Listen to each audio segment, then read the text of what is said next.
Deer এসেছি board question solving সিরিজে তোমাকে ওয়েলকাম জানাচ্ছি। এই সিরিজে আমরা রাইট ফর্ম অফ ভার্ব নিয়ে কথা বলছি। আজকের ভিডিওর মাধ্যমে আপু তোমাকে সলভ করে দিবে ময়মনসিংহ বোর্ড 2025 সালে রাইট ফর্ম অফ ভার্বের উপর যে কোশ্চেনটি এসেছিল সেই কোশ্চেনটি। ওকে, দেখো 2025 সালে ময়মনসিংহ বোর্ডে কি বলেছিল, এখানে বলা আছে one day in 1976 professor Mohammad Yunus visit আপুর ভিলেজ নিয়ার চিটাগং ইউনিভার্সিটি। 1976 সালে, হ্যাঁ 1976 সালে প্রফেসর মোহাম্মদ ইউনুস চট্টগ্রাম ইউনিভার্সিটির কাছে একটা বিষয় মানে হচ্ছে একটা গ্রামে গিয়েছিল, দেখো পরিদর্শনে গিয়েছিল। এখানে বলা আছে ওয়ান ডে ইন 1976। তাহলে দেখো এটা অতীতকে বুঝিয়েছে না? তাহলে যদি কোনো সেন্টেন্সে পাস্ট মার্কার বা হচ্ছে ইন্ডিকেটর থাকে তাহলে আমার ওই সেন্টেন্সের ভার্বটাও কি হয়ে যাবে, পাস্ট হয়ে যাবে। ওকে, তাহলে এখানে আমরা কি লিখতে পারি, ভিজিটেড। এখানে আমরা কি লিখবো, ভিজিটেড, পাস্ট ইনডিফিনিট হয়ে যাবে। ওকে, ভিজিটেড। এরপরে দেখো নিয়ার চিটাগং ইউনিভার্সিটি হি মিট আপুর ওম্যান। তাহলে সে কি করেছিল, পাস্ট অর্থে সে হচ্ছে একটা গরিব মহিলার সাথে সাক্ষাৎ করেছিল। তাহলে এই মিটের ভি2 ফর্মটা কি হয়ে যাবে, মেট। ওকে, এরপরে দেখো ওম্যান হু, একটু খেয়াল করো এখানে রিলেটিভ প্রোনাউন আছে। হু মেড, যে তৈরি করতো, কি তৈরি করতো, ব্যাম্বো স্টুলস ফর আ লিভিং। ওকে, তার বেঁচে থাকার জন্য। এরপর দেখো অল দো, কি আছে, অল দো শি ওয়ার্ক, যদিও সে কি করতো, পরিশ্রম করতো, কঠোর পরিশ্রম করতো। All though she work hard she remain পুর। একটু এই পর্যন্ত দেখো, বিকজ এর আগে পর্যন্ত। তার মানে কি, মনে রাখবা দোল দোর পরে সেন্টেন্সটা তোমার হচ্ছে প্যাটার্ন অনুযায়ী। ওকে, প্রেজেন্টও হতে পারে, পাস্টও হতে পারে, বাট দুইটা অংশে সেম সেমই থাকবে, দুইটা ক্লজে সেম সেমই থাকবে। তো আমাদের এটা বুঝতেছি পাস্ট, সো আমরা এখানে কি লিখবো, all though she work hard. আমরা এখানে কি লিখবো, শি ওয়ার্ক হার্ড, আমরা পাস্ট করে দিব। Work hard she remain, she remain আছে, এটা হয়ে যাবে কি, রিমেইনড, রিমেইনড পুর বিকজ সে হচ্ছে তারপরেও গরিব ছিল। কারণ কি, because she force to pay a high price for the bamboo, কারণ তাকে বাধ্য করা হতো বাঁশের চড়া দাম দিতে। এখন সে তো নিজে নিজে বাধ্য হয়নি, কারো দ্বারা সে বাধ্য হয়েছে। যখন কারো দ্বারা কোনো কিছু হয় তখন আমরা কি ব্যবহার করি বলতো, তখন আমরা প্যাসিভ করে দিই। তাহলে আমরা লিখবো শি। দেখো শিটা কি, থার্ড পারসন সিঙ্গুলার নাম্বার। তো যখন কোন জায়গায়, এখানে আমার থার্ড পারসন সিঙ্গুলার নাম্বার তোমাকে বোঝার সুবিধাতে বললাম, এটা আমার কিসে আছে, প্যাসিভে আছে, সরি এটা আমার পাস্টে আছে। তো এটাকে আমাকে প্যাসিভ করতে হলে পাস্টের প্যাসিভ করতে হবে, পাস্ট ইনডিফিনিট টেন্স অনুযায়ী প্যাসিভ করতে হবে। সো এখানে শিটা আছে হচ্ছে আমার সিঙ্গুলার হিসাবে আছে, তাহলে আমার ওয়াজ ওয়ার্ড থেকে আনতে হবে। তো ওয়াজ ওয়ার্ডটা আমরা কখন আনি, যখন প্লুরাল থাকে, আর ওয়াজ আনি যখন হচ্ছে সিঙ্গুলার থাকে। সো আমরা এখানে কি লিখবো, শি ওয়াজ মেন ভার্বের V3 ফর্ম ফোর্সড।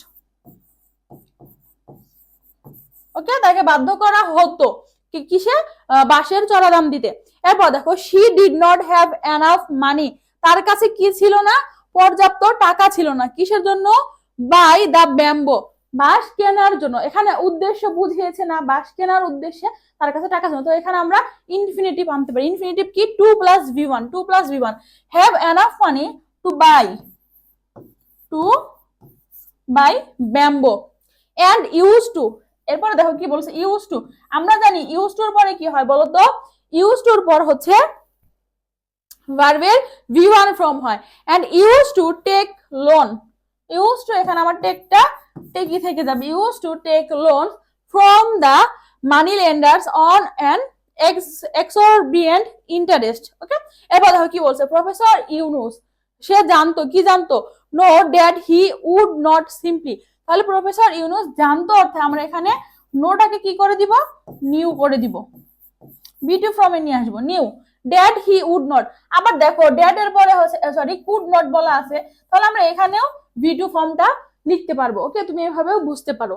তাহলে দেখো dad he could not simply give her the money, একটু খেয়াল করো, she needed because it rob the woman of her dignity. একটু খেয়াল করো কি বলেছে, professor Yunus knew that he could not simply, could নটটা কি বলতো, মডাল না, মডাল, মডালের পরে আমরা সবসময় মেন ভার্বের কি ব্যবহার করি বলতো, বেস ফর্মটা ব্যবহার করি।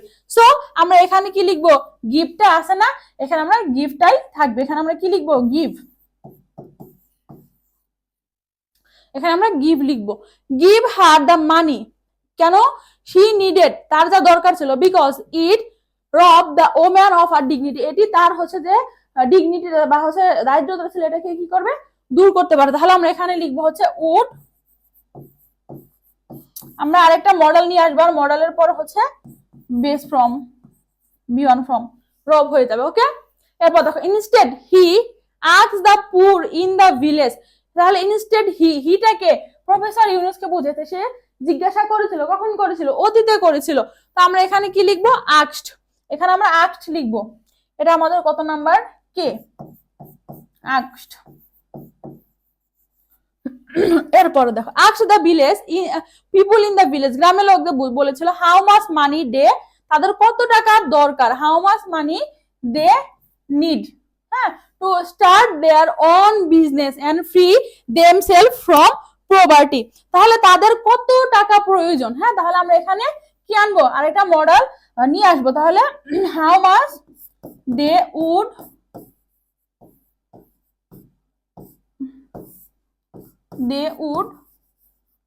Need, I J.